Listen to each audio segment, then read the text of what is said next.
আমরা পথ শিশুদের ক্ষেত্রে দেখি যে কি একটা পলিথিনের ভেতরে নেশা করে বোধহয়, এইটা নিয়ে আপনি এটা?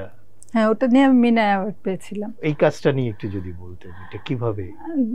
মানে এটা হয়েছে কি, আমি তো শিশু সাহিত্যও লিখি। আমার সেন্ট মার্টিনে সেন্টু, হ্যাঁ 13টা বাজে, হ্যাঁ রাত 13টা। আমি যখন মানে আবার একটু পুরনো কথা বলি, যখন লিখতে শুরু করি তখন আমি প্রথমে তখন 6-7-এ পড়ি। তখন তো শুধু বাচ্চাদের বই পড়তাম, এবং ওই যে বললাম একটু নিজের ভেতরে থাকতাম বলে খুব লিখতাম। কেউ কিন্তু আমাদের মানে পরিবারে কেউ কোনো সাহিত্যিক ব্যাকগ্রাউন্ড নাই। আমার বাবা একটু আধটু কবিতা লিখতেন, সেটা হলো উনি ব্যাংকার ছিলেন, অগ্রণী ব্যাংকে চাকরি করতেন। তাদের একটা সংকলন বেরোতো, 21-এর সংকলন তখন বেরোতো, ওটা ছিল ওরা রক্তবীজ, ওই সংকলনটার নাম। ওইখানে আমার বাবা মাঝে মাঝে প্রতি বছর বেরোলে আব্বা একটা কবিতা লিখতেন। তো ওইটা দেখে আমি একটু জানলাম যে আচ্ছা কবিতা লেখা যায়। জানি না ওইটা আবার আমাকে প্রভাবিত করেছে কিনা। আব্বা কখনো বলে নাই যে তুমিও লেখো, কেউই বলে নাই। কিন্তু আমি ওই যে যেহেতু আমার অত বন্ধু বান্ধব ছিল না, আমি খুব পড়তে পছন্দ করতাম।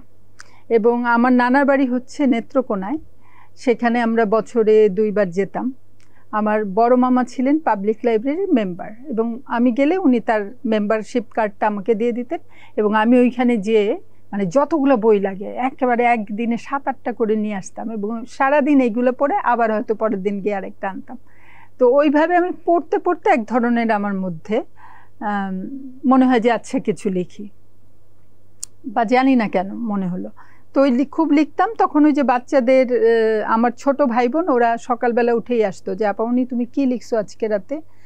তো ওরা ছিল আমার প্রথম পাঠক, ওরা পড়তো অনেক শিশুদের জন্য লেখা, সেগুলো কোথাও ছাপা হয়নি।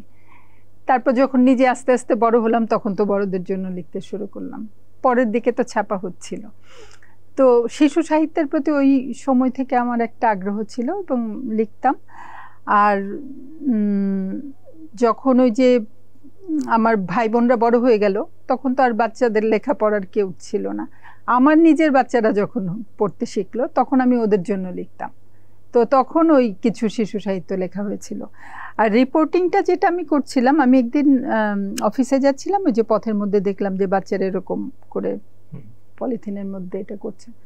তা আমার খুবই কৌতূহল হলো এবং ওদেরকে গিয়ে জিজ্ঞেস করলাম, এবং এখানে বাচ্চাগুলোর সঙ্গে আমার খুব, ওরা প্রথমে কথা বলবে না, পরে বললো আমাদেরকে যদি ভাত খাওয়ান তাইলে আপনার সাথে কথা বলবো।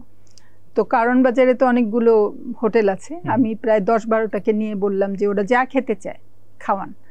তো প্রথমে ওরা এত মানে আগ্রহ নিয়ে বললো, একজন বললো মাংস দিয়ে খামু, একজন বললো দিয়ে খামু, এই মাছ দিয়ে খামু, যে যা খেতে চায়, খুব বেশি দামও না।